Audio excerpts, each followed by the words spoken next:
नमस्कार दोस्तों, मेरा नाम है सोनू और आप देख रहे हो हमारा हिंदी यूट्यूब चैनल हिटसन। तो आज का हमारा जो वीडियो टॉपिक है दोस्तों, इसमें हम एम्प्लॉयबिलिटी स्किल्स, जो कि एक कॉमन सब्जेक्ट है आईटीआई के स्टूडेंट्स के लिए, उसका पहला चैप्टर होता है इंग्लिश लिटरेसी, जिसमें से आपके एग्जाम में कुछ प्रश्न पूछे जाते हैं और वो अलग अलग तरह के होते हैं। आज के इस वीडियो में हम इमेज बेस्ड एमसीक्यू करेंगे, यानी कि आपके एग्जाम में एक फोटो दिखाई देगी और उसके साइड में आपको कुछ प्रश्न दिखाई देंगे। उस इमेज को देख करके आपको उन प्रश्नों को सॉल्व करना होगा।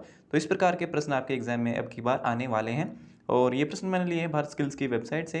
वहाँ पर एक ई बुक ऐड की गई है ईएस की, जो कि नए पैटर्न पर आधारित है। नीमी डिपार्टमेंट ने उसे प्रोवाइड किया है और उस ई बुक का लिंक आपको इस वीडियो के डिस्क्रिप्शन में भी मिल जाएगा, वहाँ से भी आप इसे डाउनलोड कर सकते हैं। तो चलिए स्टार्ट करते हैं वीडियो को बिना ज़्यादा समय लिए। सबसे पहला प्रश्न है fill in the blanks with suitable answer. आपको ये खाली स्थान भरने हैं दिए गए दो ऑप्शन में से, और यहाँ पर साइड में आपको इमेज दिखाई देगी। इस इमेज में देख करके इन प्रश्नों के जवाब आपको देने हैं।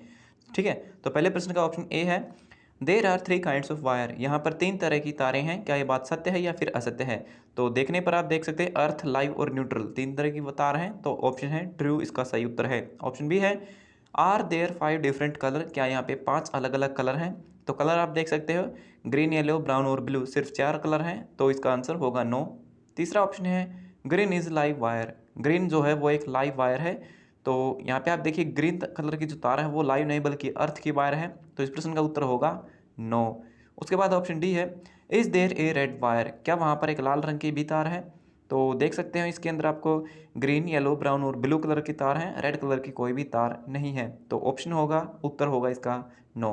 तो इस प्रकार से आपको जो है ऑप्शन चूज करने होंगे आपके एग्जाम में, इस प्रकार से भी सवाल आ सकते हैं। दूसरा प्रश्न है read the poster given and choose the best answer. तो यहाँ पर जो पोस्टर दिया गया है इसको पढ़ना है इमेज को और सही आंसर हमें टिक करना है। तो प्रश्न है what does the first sign in the poster mean. तो इस पोस्टर के अंदर जो पहला साइन है उसका क्या मतलब है? उसका मतलब है रेज द अलार्म, यानी कि अलार्म का बटन दबाइए। तो ऑप्शन दिए गए हैं switch off the power, call the police, press the fire alarm. तो ऑप्शन जो सी है यहाँ पे आपका सही होगा, प्रेस द फायर अलार्म, यानी कि आग लगने पर जो अलार्म होता है, जो सायरन बजता है फायर अलार्म, उसको दबाइए। तो इसका ये मतलब है। दूसरा प्रश्न है when there is fire in the building. जब बिल्डिंग में आग लग जाती है you should dash the building. आपको बिल्डिंग को क्या करना है? तो ऑप्शन देख सकते हैं leave the building by the nearest available exit. तो सबसे नज़दीकी जो भी एक्सिट पॉइंट है वहाँ से आपको बिल्डिंग से बाहर निकलना है, ये आपको करना है। तो ऑप्शन दिए गए हैं स्टे इन, यानी कि बने रहना। ऑप्शन बी लीव, तो हम क्या करेंगे you should leave the building, हम बिल्डिंग को छोड़ देंगे। ठीक है, हम वहाँ से छोड़ करके उस जगह को भाग जाएंगे।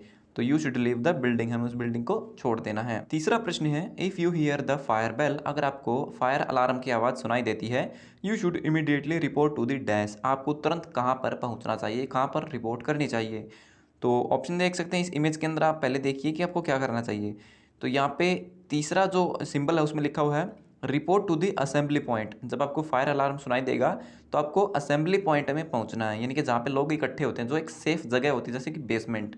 ठीक है, तो ऑप्शन देख सकते हैं ऑप्शन ए है असेंबली पॉइंट। तो you should immediately report to the assembly point. तो ऑप्शन ए ही यहाँ पे आपका सही है, हमें असेंबली पॉइंट में पहुंचना चाहिए जब भी हमें फायर अलार्म की आवाज़ सुनाई देती है। इसके अलावा यहाँ पर दो इमेजेस और दी गई हैं, जिसमें पहली जो इमेज है वो टूल्स की है, पावर टूल सेफ्टी टिप्स, यानी कि बिजली से चलने वाले जो उपकरण होते हैं उनको इस्तेमाल करते समय कौन कौन सी सावधानी बरतनी चाहिए।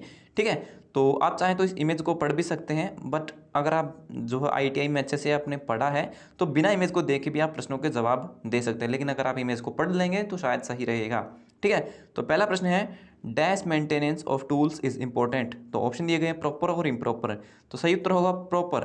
Proper maintenance of tools is important. Tools की सही तरीके से मरम्मत जरूरी है।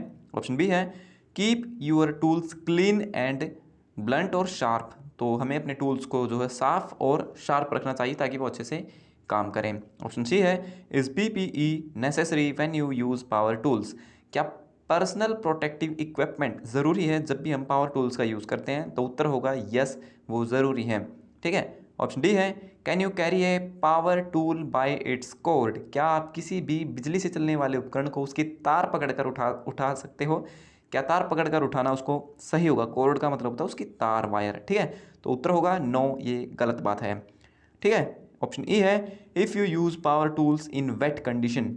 ठीक है, जब आप किसी पावर टूल को, बिजली के उपकरण को गीली अवस्था में, यानी कि बारिश हो रही है और उस समय आप उसका यूज़ करते हो, तो क्या वो सेफ रहेगा या फिर अनसेफ होगा? तो वो होगा अनसेफ, यानी कि वो गलत होगा, उससे हमें करंट लग सकता है।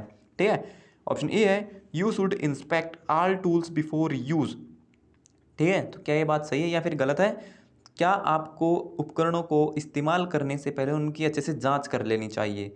ठीक है, तो इंस्पेक्ट का मतलब है जांच करना। हमें टूल्स को इस्तेमाल करने से पहले उनकी अच्छे से जांच कर लेनी चाहिए। तो ये क्या बात है? ये ट्रू है, ये एक सत्य बात है। ठीक है, और हाँ, ये सभी प्रश्न इस इमेज में लिखे हुए हैं, यानी कि अगर आप इन्हें पढ़ोगे, जैसे यहाँ पे लिखा हुआ है, never carry a tool by its cord, उसकी तार पकड़ कर न उठाइए। Use tool that are properly grounded, अच्छे से शार्प किए गए हों। वियर द रिकमेंडेशन पीपीई, यानी कि पर्सनल प्रोटेक्टिव इक्विपमेंट पहनने चाहिए। ठीक है, तो दूसरी इमेज आप देख सकते हैं यहाँ पर, हैंड टूल सेफ्टी, यानी कि हाथ से इस्तेमाल करने वाले जो टूल्स होते हैं उनमें हमें किन किन सेफ्टी का ध्यान रखना चाहिए। ठीक है, तो प्रश्न है, हैंड टूल्स आर ऑपरेटेड, तो हैंड टूल्स यानी कि हाथ से इस्तेमाल होने वाले टूल्स होते हैं वो कैसे ऑपरेट होते हैं, मैनुअली या इलेक्ट्रिकली? तो वो टूल होते हैं मैनुअली, यानी कि हम खुद मैनुअली बिना बिजली के। जो पावर टूल होते हैं वो इलेक्ट्रिक से चलते हैं, और हैंड टूल होते हैं वो खुद चलाने पड़ते हैं, यानी कि मैन पावर। ठीक है, आदमी इंसान जो अपनी खुद की ताकत लगा के चलाता है वो हैंड टूल्स होते हैं। तो मैनुअल इसका सही उत्तर होगा। ऑप्शन बी है, is hammer A hand tool, क्या हथौड़ा एक हैंड टूल है? जी हाँ दोस्तों, हथौड़ा बिजली से नहीं चलता बल्कि हमें खुद की ताकत लगा के इसको चलाना पड़ता है। तो इसका उत्तर होगा यस। ठीक है, और यहाँ पे लिखा भी हुआ है, hand tools are tools that are powered manually, जो मैनुअली चलाए जाते हैं। हैंड टूल इंक्लूड एनीथिंग, इसमें कुछ भी हो सकता है। एक्सेस यानी कि कुल्हाड़ी हो सकती है, रेंच हो सकते हैं। ठीक है, और उसके बाद चलते हैं option C, what does hazard mean? Hazard का मतलब क्या होता है? हैजार्ड का मतलब होता है खतरा, कोई भी दुविधा, कोई भी इंसिडेंट। ठीक है, तो इसका मतलब होता है डेंजर। ठीक है, तो डेंजर इसका सही उत्तर है। ऑप्शन डी है, if a tool is misused it is, अगर हम किसी टूल का मिसयूज़ करते हैं, गलत इस्तेमाल करते हैं, तो वो क्या होगा? वो सेफ होगा या अनसेफ होगा? तो वो अनसेफ होगा, उसे हमें चोट लग सकती है। ठीक है, उसके बाद option E, when a tool is maintained properly, जब किसी टूल को अच्छे से मेंटेन किया जाता है, उसको अच्छे से उसकी सर्विस की जाती है। It is in dash condition, उसकी कंडीशन क्या होती है? उसकी कंडीशन अच्छी होती है अगर हम उसे अच्छे से मेंटेन करते हैं। ठीक है, उसके बाद नेक्स्ट है F dash use damaged tools, क्या हमें डैमेज टूल का इस्तेमाल करना चाहिए? डू यूज़ डैमेज टूल और do not use damage tool. तो do not use damaged tool, यानी कि जो टूल ख़राब हो चुके हैं उनका इस्तेमाल नहीं करना चाहिए। ठीक है, उसके बाद चलते हैं हमारी अगली इमेज के तरफ। ठीक है, और ये हमारी लास्ट इमेज हो सकती है। ठीक है, तो ऑप्शन सी है, सी का ऑप्शन ए। तो इसमें भी आप देख सकते हैं, यूज़ पावर टूल्स, पावर यानी कि सॉरी, यूज़ प्रॉपर टूल्स, यानी कि सही टूल्स का इस्तेमाल करें। फॉर द जॉब, अलग अलग काम के लिए सही टूल्स का इस्तेमाल करें। ठीक है, तो क्या है, सबसे पहले लिखा है, never drive nails with machinist hammer, यानी कि नेल का मतलब होता है कीलें, दीवार में ठोकने वाली जो कील होती है उसको नेल बोलते हैं।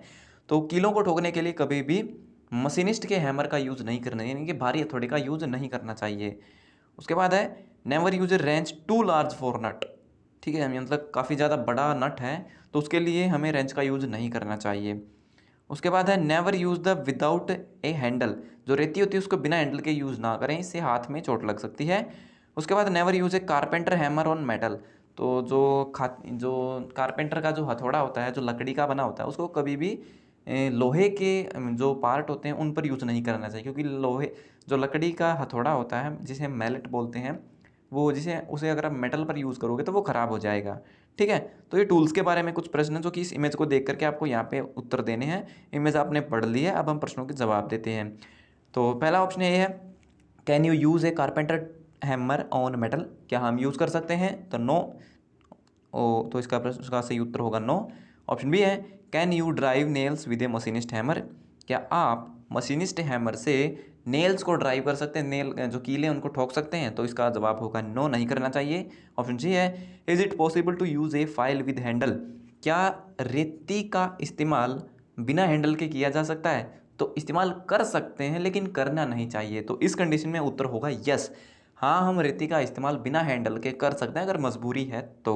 ऑप्शन डी है, can you use a wrench too large for nuts, क्या आप काफ़ी लंबे नट के लिए रेंच का यूज़ करेंगे? तो इसका जवाब होगा नो, नहीं करना चाहिए, जो कि इमेज में लिखा हुआ था। ऑप्शन ई है, should you use improper tools for a job, क्या किसी भी काम के लिए आपको इम्प्रॉपर यानी कि आपको इस्तेमाल करना है प्लास का, और उस वहाँ पे आप स्क्रू ड्राइवर्स का इस्तेमाल कर रहे हैं, तो क्या ये सही होगा?